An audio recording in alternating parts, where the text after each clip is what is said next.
ഇംഗ്ലീഷിൽ നമ്മൾ ഒരു പാർട്ട് ഓൾറെഡി ചെയ്തിട്ടുണ്ട്, ആർട്ടിക്കിളായിരുന്നു. ഞാൻ പറഞ്ഞു, ആ പാട്ട് തുടങ്ങുന്ന സമയത്ത് ഞാൻ പറഞ്ഞു ഏറ്റവും എളുപ്പമുള്ള ഇംഗ്ലീഷ് ഗ്രാമറിൽ മാർക്ക് സ്കോർ ചെയ്യാൻ പറ്റുന്ന ഒരു ഭാഗമാണ് ആർട്ടിക്കിൾ. വളരെ സിമ്പിളായ ഭാഗമാണ്. കാരണം ആർട്ടിക്കിൾ എന്ന് പറഞ്ഞാൽ എ ആൻഡ് ദി, ഈ മൂന്നിന്റെ ആപ്ലിക്കേഷൻ മാത്രമേ പഠിക്കാനുള്ളൂ. നമ്മൾ പഠിച്ച പാർട്ട് 1 നമ്മൾ പഠിച്ചത് ഏതെല്ലാം സാഹചര്യങ്ങളിലാണ് നമ്മൾ ഇൻഡെഫിനിറ്റ് ആർട്ടിക്കിളായ എയും ആനും ഉപയോഗിക്കുന്നത്. നമ്മളിപ്പോ പാർട്ട് 2 പഠിക്കുന്നത് ഏതെല്ലാം സാഹചര്യങ്ങളിലാണ് ഡെഫിനിറ്റ് ആർട്ടിക്കിളിന്റെ യൂസേജ് ആണ് നമ്മൾ പഠിക്കുന്നത്. ഡെഫിനിറ്റ് ആർട്ടിക്കിൾ ഇംഗ്ലീഷിൽ ഒന്ന് മാത്രമേ ഉള്ളൂ, നമുക്കറിയാം. രണ്ട് ഇൻഡെഫിനിറ്റ് ആർട്ടിക്കിൾ ആണ് എയും ആനും, ഡെഫിനിറ്റ് ആർട്ടിക്കിൾ ദി മാത്രമേ ഉള്ളൂ. ഞാനത് ആർട്ടിക്കിൾ എന്ന് പറഞ്ഞ ഭാഗം തുടങ്ങുമ്പോഴേ പറഞ്ഞു 3 കാര്യങ്ങളാണ് നമ്മൾ ആർട്ടിക്കിൾ പഠിക്കുക. ഒന്നാമത്തെ ഭാഗത്തിൽ ഏതെല്ലാം സാഹചര്യങ്ങളിലാണ് ഇൻഡെഫിനിറ്റ് ആർട്ടിക്കിളായ എയും ആനും ഉപയോഗിക്കുക. രണ്ടാമത്തെ പാർട്ടിൽ ഏതെല്ലാം സാഹചര്യങ്ങളിലാണ് ഡെഫിനിറ്റ് ആർട്ടിക്കിളായ ദി ഉപയോഗിക്കുക. മൂന്നാമതൊരു ഭാഗത്ത് ഏതെല്ലാം സാഹചര്യങ്ങളാണ് നമ്മൾ ഇംഗ്ലീഷ് ഭാഷയിൽ ആർട്ടിക്കിളെ ഉപയോഗിക്കാൻ പാടില്ലാത്തത്. ഈ 3 കാര്യങ്ങൾ പറഞ്ഞുകൊണ്ടുള്ള ആർട്ടിക്കിൾ മനസ്സിലാക്കും. അപ്പൊ നമ്മൾ ഒന്നാം ഭാഗത്തിൽ എയുടെയും ആനിന്റെ യൂസേജ് പഠിച്ചു. ആ വീഡിയോ കാണാത്ത ആ വീഡിയോ മുന്നിൽ കണ്ടതിന് ശേഷം ഇതിലേക്ക് തിരിച്ചു വരണമെന്ന് റിക്വസ്റ്റ് ചെയ്യാണ്. രണ്ടാമത്തെ ഭാഗം ഡെഫിനിറ്റ് ആർട്ടിക്കിൾ, അതായത് ദി, ഇതിന്റെ യൂസേജ് ആണ് പഠിക്കുന്നത്. ഏതെല്ലാം സാഹചര്യങ്ങളിലാണ് ഇംഗ്ലീഷ് ഭാഷയിൽ ഡെഫിനിറ്റ് ആർട്ടിക്കിൾ ഉപയോഗിക്കേണ്ടത്? ഒന്നാമത്തെ സാഹചര്യം, നമ്മൾ ഒരു യൂണിവേഴ്സൽ ഫോഴ്സിനെ കുറിച്ച് പറയുന്ന സമയത്ത്, ഒരു പ്രപഞ്ച ശക്തിയെ മെൻഷൻ ചെയ്യുന്ന സമയത്ത് അതിനു മുമ്പേ നമ്മൾ ഡെഫിനിറ്റ് ആർട്ടിക്കിൾ ആയ ദ ചേർക്കണം. എന്തൊക്കെയാണ് പ്രപഞ്ച ശക്തികൾ? നമുക്കറിയാം. സൺ, സൂര്യൻ എന്ന് പറഞ്ഞ ഒരു പ്രപഞ്ച ശക്തിയാണ്. എർത്ത്, വേൾഡ്, യൂണിവേഴ്സ്, ഇക്വേറ്റർ, ഭൂമിയുടെ ഇക്വേറ്റർ എന്ന് പറഞ്ഞാൽ ഇതെല്ലാം പ്രപഞ്ച ശക്തികളാണ്. ഇതുപോലെ ലോകത്ത് ഒന്നേ ഉള്ളൂ, രണ്ടാമതൊന്നില്ല. ഇത്തരം പ്രപഞ്ച ശക്തികളെ കുറിച്ച് പറയുന്ന സമയത്ത് നമ്മൾ ദി എന്ന് ചേർക്കണം. എക്സാമ്പിൾ പറയുകയാണെങ്കിൽ, the sun is very hot today.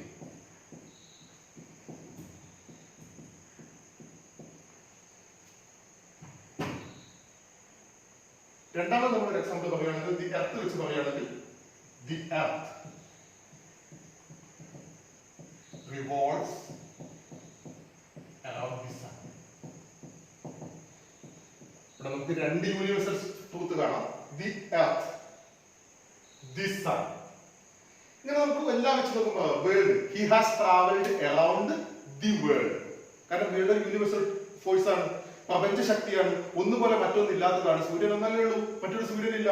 Earth ഒന്നല്ലേ ഉള്ളൂ, മറ്റൊരു എർത്ത് ഇല്ല. വേൾഡ് ഒന്നല്ലേ ഉള്ളൂ, ലോകം ഒന്നല്ലേ ഉള്ളൂ, രണ്ടാമത് ലോകമില്ല. അതുകൊണ്ട് he has travelled around the world. മുമ്പ് ദി ചേർക്കണം. The universe, the equator, the equator pass through Brazil. അങ്ങനെ പറയുള്ളൂ. അങ്ങനെയാണ് നമ്മൾ ഈ പ്രപഞ്ച ശക്തികൾ, ഒന്നുപോലെ മറ്റൊന്നില്ലാത്ത ശക്തികൾ പരാമർശിക്കുമ്പോൾ അതിനു മുമ്പിൽ നമ്മൾ ദി ചേർക്കണം. ഇതാണ് യൂസേജ് ഓഫ് ആർട്ടിക്കിളിന്റെ ഒന്നാമത്തെ റൂൾ. പക്ഷെ ഇവിടെ ചില എക്സംഷൻസ് ഉണ്ട്. ചില പ്രപഞ്ച ശക്തികളുടെ മുമ്പ് നമ്മൾ ദി ചേർക്കില്ല. ഉദാഹരണത്തിന് God, God, heaven, hell. God ദൈവം, ഹെവൻ സ്വർഗം, ഹെൽ നരകം, പാരഡൈസ്, സ്പേസ്, നാച്ചുറൽ. ഇതെല്ലാം പ്രപഞ്ച ശക്തികളല്ലേ ചോദിച്ചാൽ ആണ്. ഗോഡ് ഒന്നാണ്. ഹെവൻ സ്വർഗം പോലെ മറ്റൊരു സ്വർഗം കൊണ്ടില്ല, അതൊരു അതീയ ഇത് തന്നെയാണ്. ഹെൽ നരകം ഒന്നേ ഉള്ളൂ, ഇതേപോലെ തന്നെയാണ്. പക്ഷെ ഇതൊരു സ്പെഷ്യൽ കേസാണ്. എല്ലാ പ്രപഞ്ചിക ശക്തികളുടെ മുമ്പേ നമ്മൾ ദി ചേർക്കണം. Except God, he believe in God. In the God എന്ന് പറയുന്നത് ഇൻ ഗോഡ് എന്നേ പറയാൻ പാടുള്ളൂ. ഹെവൻ എന്താ പറയാ? It is believed that there is a life after death in heaven. It is believed that there is a life after death in the heaven. പറയാൻ പാടില്ല, ഹെവനെ പറയാൻ പാടില്ല. ഇവിടെ നിങ്ങൾ ഹെല്ല് വെച്ച് സബ്സ്റ്റിറ്റ്യൂട്ട് ചെയ്താലും it is believed that there is a life after death in hell എന്ന് പറയാൻ പാടില്ല. ഹെല്ലിന്റെ മുമ്പേയും ഹെവനിന്റെ മുമ്പേയും നമ്മൾ ദി ചേർക്കില്ല. ഗോഡിന്റെ കാര്യം ഞാൻ ഓൾറെഡി പറഞ്ഞു കഴിഞ്ഞു. അതേപോലെ തന്നെ നമ്മൾ ചേർക്കാത്ത സ്പെഷ്യൽ കേസുകളാണ് ഇതെല്ലാം. പാരഡൈസ്, പറുദീസ മുമ്പേ നമ്മൾ ദി ചേർക്കില്ല. സ്പേസിന് മുമ്പ് നമുക്ക് ദി ചേർക്കേണ്ട ആവശ്യമില്ല. Nature, morning song of birds is the beauty of nature എന്ന് പറഞ്ഞു ദി നാച്ചർ എന്ന് ചേർക്കാൻ പാടില്ല. അപ്പൊ ഞാൻ പറഞ്ഞ ഒന്നാമത്തെ നിയമം ഇത്രയേ ഉള്ളൂ. ഏതൊക്കെ സാഹചര്യം ദി ചേർക്കണം, ഡെഫിനിറ്റ് ആർട്ടിക്കിൾ ആയ ദി ചേർക്കണം എന്നാണ് നമ്മൾ പറയുന്നത്. ഒന്നാമത്തെ സാഹചര്യം ഒരു പ്രപഞ്ച ശക്തിയെ പരാമർശിക്കുമ്പോൾ നമ്മൾ അതിനു മുമ്പിൽ ദി എന്ന ആർട്ടിക്കിൾ ചേർക്കണം. The sun, the earth, the world, the universe, the equator അങ്ങനെ പറഞ്ഞു. പക്ഷേ ഇത്രയും സാധനങ്ങൾ ഞാൻ ഈ പറഞ്ഞിരിക്കുന്ന ഈ 6 എണ്ണത്തിന് ദിയുടെ ആവശ്യമില്ല. ദി ഗോഡ് തെറ്റാണ്. ദി ഹെവൻ വേണ്ട, ഹെൽ വേണ്ട, പാരഡൈസ് വേണ്ട, സ്പേസ് വേണ്ട, നേച്ചർ വേണ്ട. ഈ ഭാഗം മനസ്സിലാക്കിയിട്ടുണ്ടാവുമെന്ന് വിചാരിക്കുന്നു. രണ്ടാമതായിട്ട് നമ്മൾ ഡിസ്കസ് ചെയ്യുന്ന സിറ്റുവേഷൻ എപ്പിക് പുസ്തകങ്ങളുടെ മുമ്പേ, ലോക പ്രശസ്തമായ പുസ്തകങ്ങളുടെ മുമ്പേ, അതായത് മതഗ്രന്ഥങ്ങളുടെ മുമ്പേ, എൻസൈക്ലോപീഡിയയുടെ മുമ്പേ, അതിന്റെ ഒക്കെ മുമ്പേ നമ്മൾ ദി ചേർക്കണം. Example the Ramayana, the Mahabharata,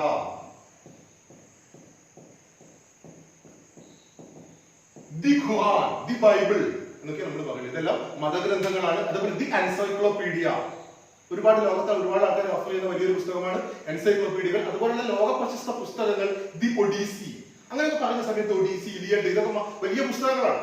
ഇത്തരം പുസ്തകങ്ങളെ കുറിച്ച് പരാമർശിക്കുമ്പോൾ അതിനു മുമ്പ് നമ്മൾ ദി ചേർക്കും. പക്ഷെ ഇവിടെയും ഒരു എക്സെപ്ഷൻ ഉണ്ട്. ഈ പുസ്തകങ്ങളുടെ കൂടെ അത് എഴുതിയ ആളുടെ കൂടെ പരാമർശിക്കുന്നുണ്ടെങ്കിൽ ദായുടെ ആവശ്യമില്ല. എക്സാമ്പിൾ വാൽമീകി രാമായണം എന്ന് നമ്മൾ പറയും.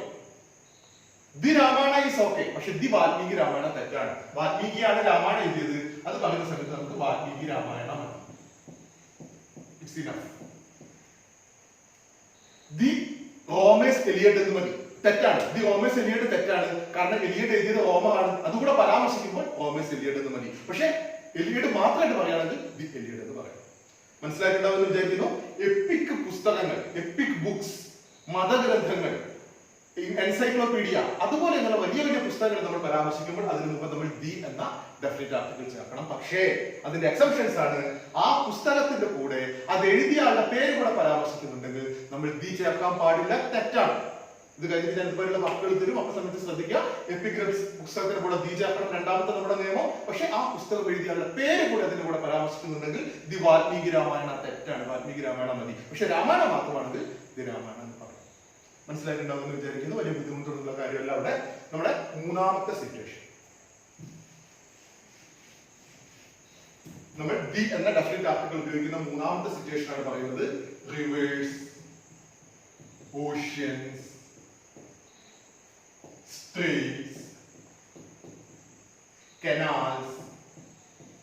ഇതിനൊക്കെ പരാമർശിക്കുന്ന സമയത്ത് നമ്മൾ അതിനു മുമ്പ് ദി ചേർത്തേ പറയാൻ പാടുള്ളൂ. ഉദാഹരണത്തിന് നദികൾ, ദി ഗംഗ. ഗംഗ എന്ന് പറഞ്ഞാൽ ഒരു ഇന്ത്യയിലെ ഒരു പ്രധാന നദിയാണ്. അതിനു മുമ്പ് നമ്മൾ ദി ചേർക്കണം. ദി ഇന്ത്യൻ ഓഷ്യൻ, സമുദ്രമാണ് ഇന്ത്യൻ ഓഷ്യൻ, ഇന്ത്യൻ മഹാസമുദ്രം. അതിനു മുമ്പ് നമ്മൾ ദി ചേർക്കും. സ്ട്രേറ്റ്, ദി പാക് സ്ട്രേറ്റ്, ഇന്ത്യയെ ശ്രീലങ്കയെ വേർതിരിക്കുന്ന പാക് സ്ട്രേറ്റ് ഉണ്ട്, the Pak straight. The bay of Bengal, the Gibraltar എന്നൊക്കെ നമ്മൾ പറയുന്ന സമയത്ത് കടലിടുക്കുകള്, ഉൾക്കടലുകള്, നദികള്, സമുദ്രങ്ങള്, ഇതിനെ പറ്റിയൊക്കെ പറയുന്ന സമയത്ത് നമ്മൾ അതിനു മുമ്പ് ദി ചേർക്കണം. ഇതാണ് നമ്മൾ ദി ചേർക്കുന്ന മൂന്നാമത്തെ സിറ്റുവേഷൻ. ഓക്കെ, അടുത്തതായി നമ്മൾ ഡിസ്കസ് ചെയ്യുന്നത് ദി യൂസ് ചെയ്യുന്ന നാലാമത്തെ സിറ്റുവേഷൻ ആണ്.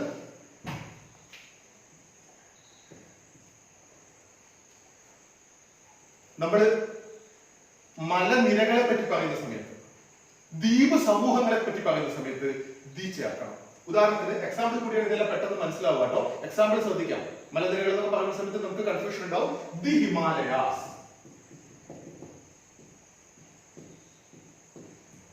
അതേപോലെ നമുക്ക് പറയാം ദി ആൽപ്സ്, ദി ആൻഡമാൻ. ഇവിടെ എന്താ നമ്മൾ ശ്രദ്ധിക്കേണ്ടത്? ഹിമാലയം എന്ന് പറഞ്ഞ ഒരു മലയല്ലേ, ഹിമാലയ മലനിരകൾ, അതുകൊണ്ടാണ് ഹിമാലയാസ് എന്ന് ഉപയോഗിച്ചത്. മലനിരകളെ പറ്റി പറയുന്ന സമയത്ത് നമ്മൾ ദി എന്ന് ചേർക്കും. ആൽപ്സ് ഒരൊറ്റ പർവ്വതമല്ല, പർവ്വത നിരകളാണ്. ആൽപ്സ് പർവ്വത നിരകൾ എന്നാ നമ്മൾ പറയാ, ദി ആൽപ്സ്. ആൻഡമാൻ എന്ന് പറഞ്ഞാൽ ഒരൊറ്റ ദ്വീപല്ല, ഒരുപാട് ദ്വീപുകൾ ചേർന്ന ദ്വീപ് സമൂഹമാണ് ആൻഡമാൻ. ദി ആൻഡമാൻ, ദി ലക്ഷദ്വീപ്സ് എന്നാ നമ്മൾ ചേർക്കുക. അപ്പൊ പറഞ്ഞ നിയമം എന്താണ്? പർവ്വത നിരകൾ, ദ്വീപ് സമൂഹങ്ങൾ, ഇത് രണ്ടും പറയുമ്പോൾ ദി ചേർക്കണം. The Himalayas, the Alps, the Andaman, the Nicobar islands എന്നൊക്കെ നമുക്ക് പറയണം. ഇവിടെ നിങ്ങൾ ഒരു എക്സംഷൻ ഉണ്ട്, ശ്രദ്ധിക്കുക. പർവ്വത നിരകൾക്കേ ഇതുള്ളൂ, പർവ്വതത്തിനില്ല. ദി ഹിമാലയസ് ആണ്, പക്ഷെ ദി ആനമുടി എന്ന് പറയാൻ പാടില്ല, കാരണം ആനമുടി ഒരു സിംഗിൾ പർവ്വതമാണ്. എവറസ്റ്റ്, എവറസ്റ്റ് എന്ന് മതി, എന്റെ മുമ്പിൽ ആവശ്യമില്ല, കാരണം എവറസ്റ്റ് ഒറ്റ കൊടുമുടിയാണ്. ആനമുടി ഒറ്റ കൊടുമുടിയാണ്, ആനമുടിനെ പാടില്ല, ദി ചേർക്കാൻ പാടില്ല.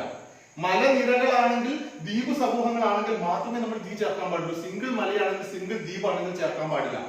ഉദാഹരണത്തിന് ഇവിടെ ദി ആൻഡമാൻ എന്ന് പറയാം, ദി നിക്കോബാർ എന്ന് പറയാം, കാരണം ആൻഡമാനും നിക്കോബാറും ഒക്കെ നമ്മൾ ദ്വീപ് സമൂഹങ്ങളായിട്ടാണ് പരിഗണിക്കുന്നത്. പക്ഷെ ദി ശ്രീലങ്ക എന്ന് പറയാൻ പറ്റില്ല, കാരണം ശ്രീലങ്ക ഒരു സിംഗിൾ ദ്വീപാണ്.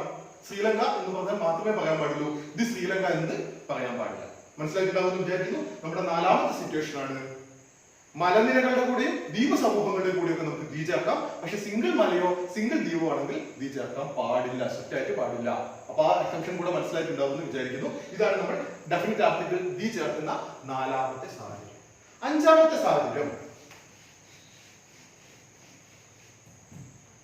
ലോക പ്രശസ്തമായ മോണുമെന്റുകളെ പറ്റി പറയുന്ന സമയത്ത്, സ്മാരകങ്ങളെ പറ്റി പറയുന്ന സമയത്ത് നമ്മൾ ദി താജ്മഹൽ, ദി ചേർത്തിട്ടാണ് നമ്മൾ ഇതേപോലെ പറയുന്നത്. The Taj Mahal, the Ellora caves, Ajanta Ellora cave, ഇതൊക്കെ ലോക പ്രശസ്ത സ്മാരകങ്ങളാണ്, ടൂറിസ്റ്റ് സെന്ററുകളാണ്.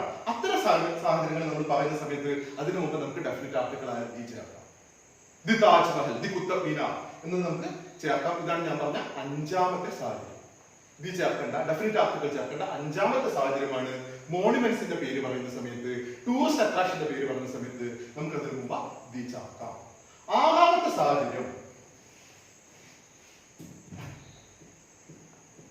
സംഗീത ഉപകരണങ്ങളെ പറ്റി പരാമർശിക്കുന്ന സമയത്ത്, ഉദാഹരണത്തിന് ദി തബല,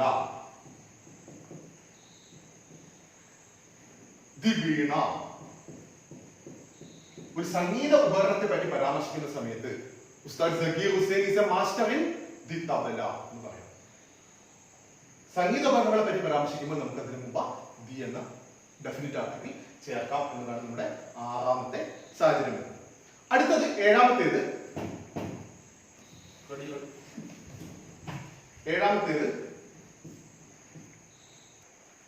സാഹചര്യം എന്ന് പറഞ്ഞാൽ സൂപ്പർലേറ്റീവ് ആയിട്ട് കാര്യങ്ങൾ പറയുന്ന സമയത്ത് നമുക്ക് ഇംഗ്ലീഷിലെ 3 ഡിഗ്രികൾ അറിയാം, degrees of comparison, positive degree, comparative degree, superlative degree. Superlative degree പറഞ്ഞാൽ ബെസ്റ്റ്, ഇപ്പൊ ഗുഡ്, ബെറ്റർ, ബെസ്റ്റ്. ഉദാഹരണത്തിന് Rani is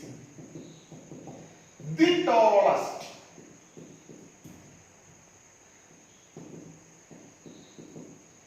girl in the class. റാണിയാണ് ക്ലാസ്സിലെ ഏറ്റവും ഉയരം കൂടിയ കുട്ടി. ദി ടോളസ്റ്റ്, ടോളസ്റ്റ് എന്ന് പറഞ്ഞാൽ ടോൾ, ടോളർ, ടോളസ്റ്റ് സൂപ്പർലേറ്റീവ് ഡിഗ്രിയാണ്. സൂപ്പർലേറ്റീവ് ഡിഗ്രിയുടെ കൂടെ നമ്മൾ എന്തായാലും അതിനു മുൻപേ ദി എന്ന ഇൻഡെഫിനിറ്റ് ആർട്ടിക്കിൾ ചേർക്കണം. This is the best shop in town. Okay, he, ഇത് തന്നെയാണ്, ഞാൻ മാറ്റുന്നില്ല. ഏഴാമത്തെ സാഹചര്യം തന്നെയാണ് പറയുന്നത്. He is the most intelligent student in the class. ബാക്കി ഒന്നുമില്ല, ഹി ഈസ് ദി മോസ്റ്റ്. ഇവിടെ എന്താണ് മോ എന്നത്, മച്ച് മോ എന്നുള്ളതിന്റെ മൂന്നാമത്തെ രൂപമാണ്, സൂപ്പർലേറ്റീവ് ഫോം ആണ് most.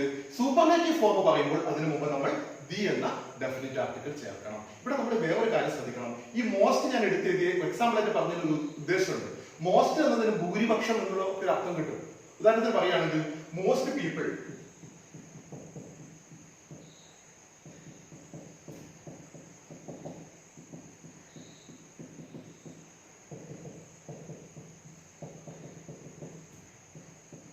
Most people are not interested in politics. ഇവിടെ ഈ മോസ്റ്റിന്റെ അർത്ഥം ഒരു സൂപ്പർലേറ്റീവ് സെൻസിലല്ല. ഭൂരിപക്ഷം ജനങ്ങൾ രാഷ്ട്രീയം ഇഷ്ടപ്പെടുന്നില്ല, ഭൂരിപക്ഷം, മെജോറിറ്റി എന്നുള്ള അർത്ഥത്തിലാണ് ഇവിടെ മോസ്റ്റ് ഉപയോഗിച്ചത്. അപ്പോൾ ദി മോസ്റ്റിന്റെ ആവശ്യമില്ല. ഒരു വളരെ റയറായ ഒരു എക്സംഷൻ ആണ്, അതുകൊണ്ട് ഞാൻ അധികം അതിനെ കുറിച്ച് പറയുന്നില്ല. ദി മോസ്റ്റ് എന്ന് ഇവിടെ പറയേണ്ട ആവശ്യമില്ല, കാരണം ഈ മോസ്റ്റ് സൂപ്പർലേറ്റീവ് അല്ല. Majority of people does not like politics. Majority of people don't like politics എന്ന് പറയുന്നിടത്താണ് ഭൂരിപക്ഷം ജനങ്ങൾക്ക് പൊളിറ്റിക്സ് താല്പര്യമില്ല. ആ ഒരു അർത്ഥത്തിലാണ് ഇവിടെ മോസ്റ്റ് ഉപയോഗിക്കുന്നത്. സൂപ്പർലേറ്റീവ് സെൻസിൽ ഇവിടെ മോസ്റ്റ് ഉപയോഗിക്കും. മോസ്റ്റ് സൂപ്പർലേറ്റീവ് സെൻസിലാണ്. Most intelligent. അപ്പൊ അതിന് മുമ്പ് ദി ചേർക്കണം. അപ്പൊ ഏഴാമത്തെ സാഹചര്യം ശ്രദ്ധിക്കുക. സൂപ്പർലേറ്റീവ് ആയിട്ട് നമ്മൾ ഒരു വെർബ് ഉപയോഗിക്കുമ്പോൾ, അതായത് വെർബിന്റെ മൂന്നാമത്തെ comparison form, good, better, best, the best, the richest, the fastest, the tallest, the brightest. മനസ്സിലായിട്ടുണ്ടാവുമെന്ന് വിചാരിക്കും. എട്ടാമത്തെ സാഹചര്യം, നമ്മൾ ഓർഡിനൽ നമ്പർ ഇംഗ്ലീഷ് വേർഡ്സിൽ എക്സ്പ്രസ് ചെയ്യുമ്പോൾ നമ്മൾ ദി ചേർക്കണം. അങ്ങനെ പറഞ്ഞാൽ ബുദ്ധിമുട്ടാണ് മനസ്സിലാക്കാൻ. എക്സാമ്പിൾ കൂടി ഞാൻ പറയുമ്പോഴാണ് മനസ്സിലാവാൻ എളുപ്പം. ഉദാഹരണത്തിന്, Akbar is the third Mughal emperor. The third. He is the first rank holder in university examination. The first rank holder. കാരണം first, second, third, fourth, fifth, sixth എന്നൊക്കെ പറഞ്ഞാൽ നമ്പേഴ്സിനെ നമ്മൾ വേർഡ്സിൽ എക്സ്പ്രസ് ചെയ്യാണ്. ഒന്നാമത്തെ അക്ബർ മൂന്നാമത്തെ മുഗൾ ചക്രവർത്തിയായിരുന്നു. The third emperor. He is the first rank holder in university exam. The first, the second, the third. Ordinal number words represent ചെയ്യുമ്പോൾ നമ്മൾ അതിന് മുമ്പ് ദി ചേർക്കണം. സംശയം ഉണ്ടാവില്ല എന്ന് വിചാരിക്കുന്നു. ഒമ്പതാമത്തെ സാഹചര്യം, പ്രശസ്തമായ ഡെസേർട്ട്, ബാങ്ക്, ഇങ്ങനെയുള്ളതൊക്കെ പരാമർശിക്കുന്ന സമയത്ത് നമ്മൾ അതിന് മുമ്പ് ദി എന്ന് ചേർക്കണം. The Taj desert. ഡെസേർട്ട് എന്ന് പറഞ്ഞ സമയത്ത് the Tarmaribhumi, the Union Bank of India, the Federal Bank, അതേപോലെ ഷിപ്പുകൾ, ദി ടൈറ്റാനിക്. അപ്പൊ എന്തൊക്കെ പറഞ്ഞത്? ഡെസേർട്ടുകൾ, ദി താർ ഡെസേർട്ട്, ഷിപ്പുകൾ, ദി ടൈറ്റാനിക്, ബാങ്കുകൾ, the Union Bank of India. അങ്ങനെയുള്ള കാര്യങ്ങളെല്ലാം പറയുന്ന സമയത്ത് ഈ മൂന്ന് കാര്യങ്ങൾ പരാമർശിക്കുമ്പോൾ നമുക്ക് അതിനു മുമ്പ് ദി എന്ന ഡെഫിനിറ്റ് ആർട്ടിക്കിൾ ഉപയോഗിക്കാം. കാര്യം മനസ്സിലായിട്ടുണ്ടാവും വിചാരിക്കുന്നു. ഒരു ബാങ്കിനെ പരാമർശിക്കുമ്പോൾ the Union Bank of India, the State Bank of India, the ചേർക്കാം.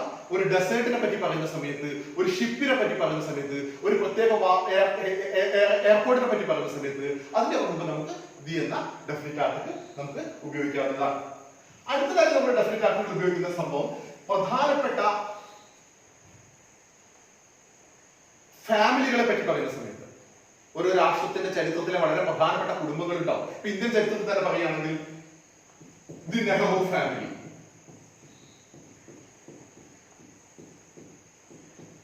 ദി നെഹ്റു ഫാമിലി, ബ്രിട്ടീഷിൽ പറയുകയാണെങ്കിൽ ദി ഡ്യൂക്ക് ഫാമിലി. പ്രധാനപ്പെട്ട കുടുംബങ്ങളെ കൂടെ, പ്രധാനപ്പെട്ട പരമ്പരയെ പറ്റി പറയുന്ന സമയത്ത് നമ്മൾ പറയുമ്പോൾ ദി എന്ന ഡെഫിനിറ്റ് ആർട്ടിക്കിൾ ചേർത്തിട്ടാണ് നമ്മൾ പറയുക. ഇങ്ങനെ നമുക്ക് ഈ ഒരു സാഹചര്യത്തിൽ നമുക്ക് ഡെഫിനിറ്റ് ആർട്ടിക്കിൾ ഉപയോഗിക്കാം. പിന്നെ പത്താമത്തെ സാഹചര്യം, പ്രധാനപ്പെട്ട ഗവൺമെന്റ് ഡിപ്പാർട്ട്മെന്റുകളെ പറ്റി പറയുന്ന സമയത്ത് നമുക്ക് ദി എന്ന ഡെഫിനിറ്റ് ആർട്ടിക്കിൾ ഉപയോഗിക്കാം. The revenue department has decided to acquire the land എന്ന് പറയാം. അതായത് the revenue department of Kerala has decided to acquire the land. The civil supplies department, the forest department. സർക്കാരിന്റെ, ഗവൺമെന്റിന്റെ പ്രധാന വകുപ്പുകളെ പരാമർശിക്കുമ്പോൾ നമുക്ക് അതിന് മുമ്പായി ദി എന്ന ഡെഫിനിറ്റ് ആർട്ടിക്കിൾ ഉപയോഗിക്കാം. 11ാമത്തെ സാഹചര്യം, നമ്മൾ ഭരണത്തിന്റെ പ്രധാനപ്പെട്ട ഭാഗങ്ങളാണ് ജുഡീഷ്യറി, എക്സിക്യൂട്ടീവ്, ലെജിസ്ലേറ്റർ, അറിയാലോ. അതിനെ പരാമർശിക്കുമ്പോൾ നമ്മൾ the judiciary has decided, the executive, the legislator. ഇത് മൂന്നും അടിസ്ഥാന ശിലകളാണ്. അഡ്മിനിസ്ട്രേഷന്റെ അടിസ്ഥാന ശിലകളാണ് ജുഡീഷ്യറിയും, ലെജിസ്ലേറ്ററും, എക്സിക്യൂട്ടീവും. ഇതിനെ മൂന്നിനെ പരാമർശിക്കുമ്പോൾ നമ്മൾ ദി ചേർത്തിട്ടാണ് പറയുന്നത്. The judiciary, the executive, the legislator എന്നാണ് പറയുന്നത്. അടുത്തത് 12ാമത്തെ സാഹചര്യം,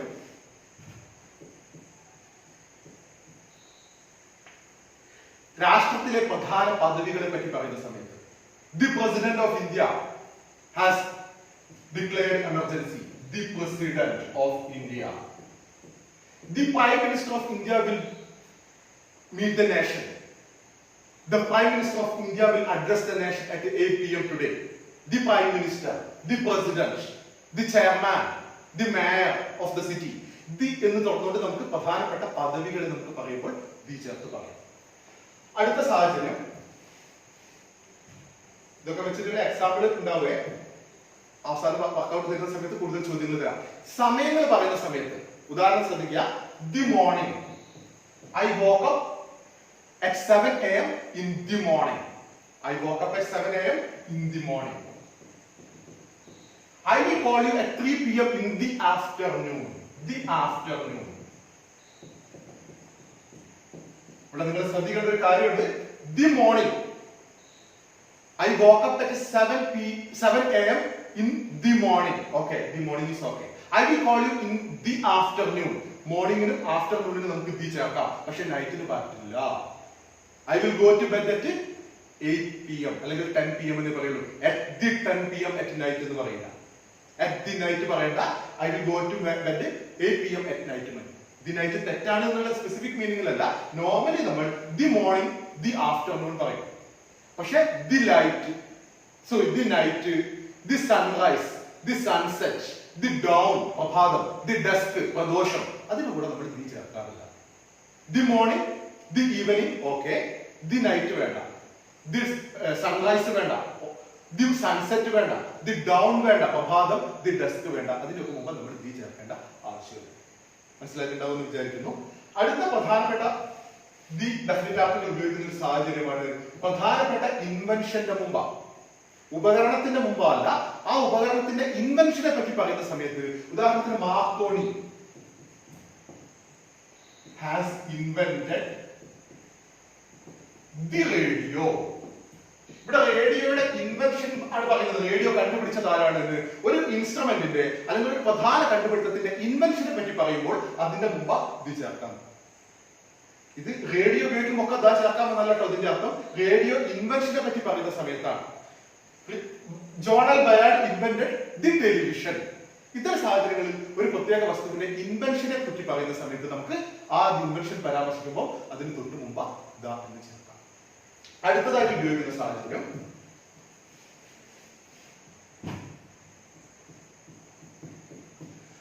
ദാ ചേർക്കുന്ന ഒരു സാഹചര്യം ഒരു പെർട്ടിക്കുലർ, വളരെ പ്രത്യേകം ശ്രദ്ധിക്കണം, വളരെ ഉപയോഗമുള്ള ഒരു സാഹചര്യമാണ്. നമ്മൾ ഇംഗ്ലീഷിലെ വളരെ ശ്രദ്ധയിൽ വരുന്ന ഒരു ഭാഗം കൂടിയാണ്.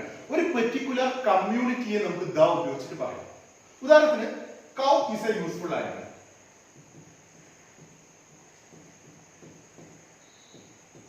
എന്ന് പറഞ്ഞാൽ എന്താ, പശു ഒരു ഉപയോഗമുള്ള മൃഗമാണ്. ഇവിടെ ഞാൻ ദി കൗ എന്ന് ചേർത്താൽ ആ പശു വർഗത്തിനെയാണ് പരാമർശിക്കുന്നത്. The cow is A useful animal എന്ന് പറഞ്ഞാൽ പശു എന്ന് പറഞ്ഞ വിഭാഗം. The Brave soldier is A Brave മാൻ എന്ന് പറഞ്ഞതിന്റെ അർത്ഥം എന്താ, പട്ടാളക്കാരൻ ധൈര്യമുള്ള വ്യക്തിയാണ്. അതൊരു പട്ടാളക്കാരനെ പറ്റി പറഞ്ഞതാണ്. ദി സോൾജർ എന്ന് പറഞ്ഞാൽ പട്ടാളക്കാരൻ മൊത്തമാണ് അർത്ഥം. സോൾജർ ആർ ബ്രേവ് മെൻ എന്ന് പറയാം. അതായത് ദി കൗ എന്ന് പറഞ്ഞാൽ പശുവർഗം മൊത്തം, ദി സോൾജർ എന്ന് പറഞ്ഞാൽ സോൾജർ വർഗം മൊത്തം. ഒരു പർട്ടിക്കുലർ എൻറ്റിറ്റിയെ ഉപയോഗിച്ച് അത് ഉൾപ്പെടുന്ന കമ്മ്യൂണിറ്റിയെ മൊത്തം പറയാൻ അതിനു മുമ്പ് നമുക്ക് ദി എന്ന ഡെഫിനിറ്റീവ് ആർട്ടിക്കിൾ ചേർത്തുകൊണ്ട് പറയാൻ പറ്റും. അതായത് the cow means the cow, അതായത് കൗ വർഗം മൊത്തം വരും, പശുവർഗം മൊത്തം വരും. ദി സോൾജർ എന്ന് പറഞ്ഞാൽ ആ സോൾജർ പട്ടാളക്കാരുടെ മൊത്തത്തിൽ. ദി എന്ന ഡെഫിനിറ്റ് ആർട്ടിക്കിൾ ഉപയോഗിച്ച് പറയുമ്പോൾ ആ വർഗത്തെ മൊത്തം. നമുക്കൊരു മറ്റൊരു എക്സാമ്പിൾ കൂടെ പെട്ടെന്ന് മനസ്സിലാവും. ദി റിച്ച്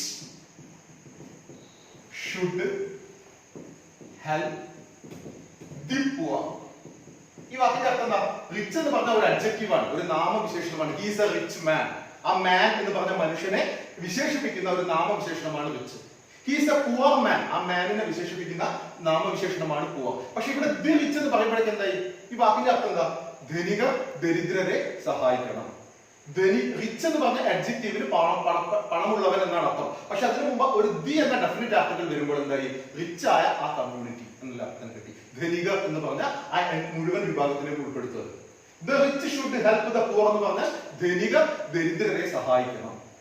എങ്ങനെയാണ് ധനികർ എന്ന അർത്ഥത്തിൽ എത്തിയത്, റിച്ച് എന്ന അഡ്ജക്റ്റീവിന് മുമ്പ് ദി എന്ന ആർട്ടിക്കിൾ ഉപയോഗിച്ച് നമുക്ക് ആ കമ്മ്യൂണിറ്റിയെ മൊത്തം ഉൾക്കൊള്ളുന്ന രീതിയിൽ ഉപയോഗിക്കാം. ഇതൊരു വളരെ പ്രധാനപ്പെട്ട യൂസേജ് ആണ് ഇംഗ്ലീഷിൽ.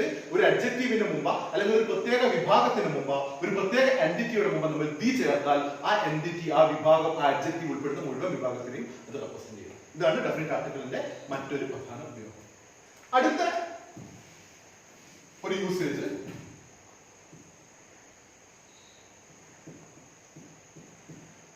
നമ്മൾ ഒരു സെന്റൻസിനകത്ത് ഒരു പ്രത്യേക കാര്യം ആവർത്തിച്ചു വരികയാണെങ്കിൽ ആ ആവർത്തനം ഒഴിവാക്കാൻ വേണ്ടി നമുക്ക് ദി ചേർക്കാം. ഉദാഹരണത്തിന്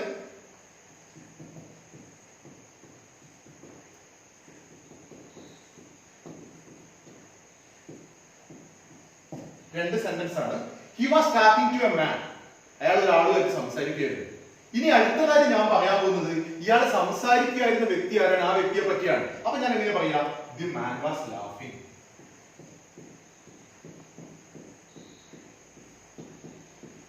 എന്താണ് ഈ ദിയുടെ usage? He was talking to a man. ഞാൻ കാണുമ്പോൾ അവൻ മറ്റൊരാളുമായിട്ട് സംസാരിക്കുകയായിരുന്നു. ദി മാൻ വാസ് ലാഫിംഗ് ഉദ്ദേശിച്ചത് ആരാണ്? ആരായിട്ടാണോ ഇയാൾ സംസാരിക്കുന്നത് അത് ആ വ്യക്തിയാണ് പരാമർശിക്കുന്നത്. She bought a new phone. First sentence. The phone was very costly. She bought a new phone. അവൾ ഒരു പുതിയ ഫോൺ വാങ്ങിച്ചു. പിന്നെ ഞാൻ പറയുന്നത് ആ ഫോണിനെ പറ്റിയാ. The phone was very costly. അപ്പൊ അത്തരം സാഹചര്യങ്ങളിൽ ആ വാക്ക്, ആ ഫോൺ ഒറ്റ കൂടെ റിപ്പീറ്റ് ചെയ്യേണ്ട ആവശ്യമില്ല. ഒന്നുകിൽ എനിക്ക് അങ്ങനെ പറയാം. She bought a new phone. The phone was very expensive. She bought a new phone. The phone was very expensive. ആ ഫോൺ അവിടെ ആവർത്തിക്കും. അതിന് ആ രീതിയിൽ അത് രണ്ടാമത്തെ പരാമർശം വേണ്ടിയിട്ടാണ് നമ്മൾ എന്ത് ചെയ്യുന്നത്? ഫോണിനെ പറ്റിയാണ് പറയുന്നത്. അത്തരം സാഹചര്യങ്ങളിൽ നമുക്ക് ഒരു ദി മുന്നേ ചേർത്താൽ മതി. ഉദ്ദേശം മനസ്സിലായിട്ടുണ്ടാവുമെന്ന് ചെയ്യുന്നു. ഇവിടെ ഒന്നാമത്തെ സെന്റൻസ് പറയുന്നത് he was talking to a man. രണ്ടാമത്തെ സെന്റൻസിൽ എനിക്ക് ആ മാനിനെ പറ്റിയാ പറയുന്നതെങ്കിൽ ദി മാൻ എന്ന് പറഞ്ഞാൽ മതി. It is already understood that the man is the someone with this he is talking to. Okay, he was talking to a man, the man was laughing. ഇതാണ് ഡെഫിനിറ്റ് ആർട്ടിക്കിളിന്റെ മറ്റൊരു യൂസേജ്. അടുത്തത്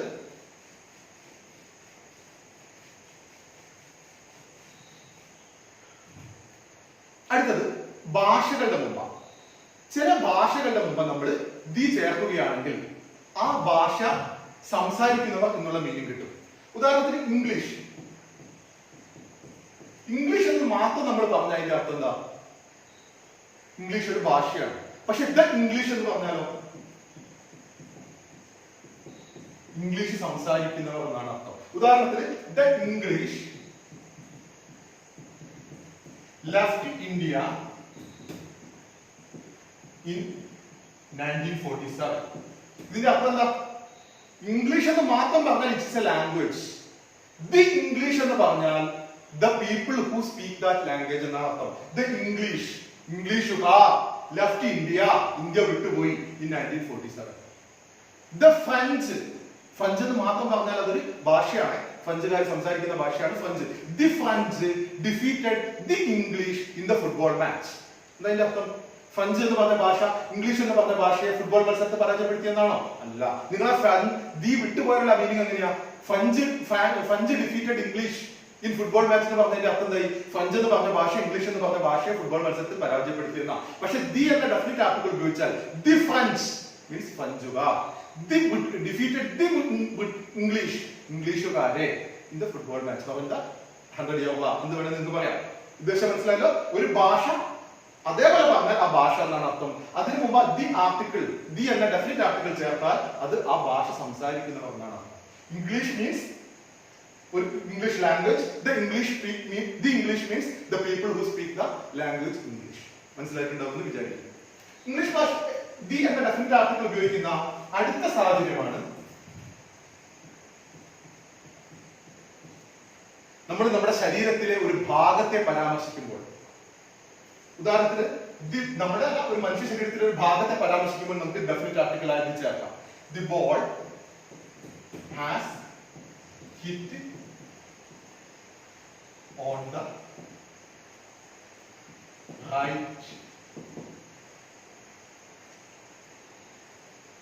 ആം. Ball അദ്ദേഹത്തിന്റെ ശരീരത്തിലെ ഒരു ഭാഗമാണ് പറയുന്നത് right arm, the right arm. അല്ലെങ്കിൽ he was hit on his chin. The chin എന്ന് വേണം നമ്മൾ പറഞ്ഞാൽ ശരീരത്തിന്റെ ഒരു ഭാഗം പറയുന്ന സമയത്ത് നമുക്ക് ഇവിടെ പറയാൻ പറ്റും the ball has hit on the right arm of the batsman. ബാറ്റ്സ്മാന്റെ ശരീരത്തിലെ ഒരു ഭാഗത്തെയാണ് പരാമർശിക്കുന്നത്. അപ്പൊ നമുക്ക് അതിന് മുമ്പ് പറയാം ഒരു ബോഡിയിലെ ഒരു പാർട്ടിനെ പറ്റി പരാമർശിക്കുന്ന സമയത്ത് on the eye, the ball has hit on the eye of the batsman. അങ്ങനെ എന്തെങ്കിലും പറയുന്ന സമയത്ത് നമ്മുടെ ശരീരത്തിന്റെ ഒരു ഭാഗത്തെ പരാമർശിക്കാൻ നമുക്ക് അതിന് മുമ്പ് ദി എന്ന ഡെഫിനിറ്റ് ആർട്ടിക്കിൾ ചേർക്കാം. അടുത്തതായി അവസാനമായിട്ട് പറയുന്ന ഡെഫിനിറ്റ് ആർട്ടിക്കിൾ യൂസേജ് പറയുന്ന സ്ഥലമാണ് ഡയറക്ഷൻ പറയാൻ വേണ്ടിയിട്ട്. 22ാമത്തെ സാഹചര്യം ഡെഫിനിറ്റ് ആർട്ടിക്കിൾ ആയ ദി നമുക്ക് ഉപയോഗിക്കാം ഒരു പ്രത്യേക ഡയറക്ഷൻ പറയാൻ വേണ്ടിയിട്ട്. 4 ഡയറക്ഷൻ ആണുള്ളത്: south, north, east, west. He is going to the south,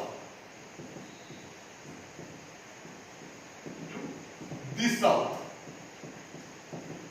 He is is going to the north, is going to the west, is coming from the east. അതായത് 4 ഡയറക്ഷനാണ് നമുക്കുള്ളത്. South, north, east, west. ഈ 4 direction പറയാൻ വേണ്ടിയിട്ട് നമ്മൾ English ഭാഷയിൽ ആ 4 ഡയറക്ഷന്റെ മുമ്പ് നമ്മൾ ദി എന്ന ഡെഫിനിറ്റ് ആർട്ടിക്കിൾ ഉപയോഗിക്കുന്നു. അപ്പൊ ഞാൻ പറഞ്ഞ കാര്യങ്ങൾ മനസ്സിലാക്കുക. ഈ 22 സാഹചര്യങ്ങളിലാണ് ദ ഉപയോഗിക്കേണ്ടത്. നമ്മുടെ ഈ ആർട്ടിക്കിളിന്റെ രണ്ടാമത്തെ ഭാഗമാണ്. ആദ്യത്തെ ഭാഗത്ത് ഞാൻ പറഞ്ഞത് ഇൻഡെഫിനിറ്റ് ആർട്ടിക്കിൾ ആയ എയും ആനും ഏതെല്ലാം സാഹചര്യങ്ങളിൽ യൂസേജ് എന്നാണ്. രണ്ടാമത്തെ ഭാഗത്ത് ഞാൻ പറഞ്ഞത് ഡെഫിനിറ്റ് ആർട്ടിക്കിൾ ആയ ദിയുടെ യൂസേജുകളാണ് പറഞ്ഞത്. ഇതിന് ഒരു മൂന്നാമത്തെ ഭാഗത്തിൽ നമ്മൾ ഏതൊക്കെ സാഹചര്യങ്ങളിൽ ആർട്ടിക്കിളെ ഇംഗ്ലീഷ് ഭാഷയിൽ ഉപയോഗിക്കാൻ പാടില്ല എന്ന കാര്യം കൂടെ നമ്മൾ ഡിസ്കസ് ചെയ്യുന്നതായിരിക്കും. ഈ ഭാഗം എല്ലാവർക്കും മനസ്സിലായിട്ടുണ്ടാവും വിചാരിക്കുന്നു. ഇങ്ങനെ ക്ലാസ് കേൾക്കുന്നതിലല്ല, ഇത് ഉപയോഗിച്ചുള്ള എക്സാമ്പിൾ വർക്ക്ഔട്ട് ചെയ്യുന്ന സമയത്താണ് നിങ്ങൾ എത്രത്തോളം ഇത് മനസ്സിലാക്കിയിട്ടുണ്ടെന്നുള്ളത് മനസ്സിലാവുക. അപ്പോൾ കാര്യങ്ങൾ ശരിക്കും മനസ്സിലാവുക. സംശയങ്ങൾ നിങ്ങൾക്ക് ചോദിക്കാവുന്നതാണ്. ഈ വീഡിയോയുടെ താഴെ കമന്റ് ചെയ്തിട്ട് നിങ്ങളുടെ സംശയങ്ങൾ ചോദിക്കാവും. കാര്യങ്ങൾ മനസ്സിലാക്കിയിട്ടുണ്ടെന്ന് ഒരിക്കൽ കൂടെ വിശ്വസിക്കുന്നു. എല്ലാ സംശയങ്ങളെല്ലാം ചോദിച്ച് പൂർണ്ണമായിട്ടും കാര്യങ്ങൾ ക്ലിയർ ചെയ്തതിനു ശേഷം നമുക്ക് മൂന്നാമത്തെ സെഷനിലെ ക്ലാസ് സ്റ്റാർട്ട് ചെയ്തതായിരിക്കും. Thank U.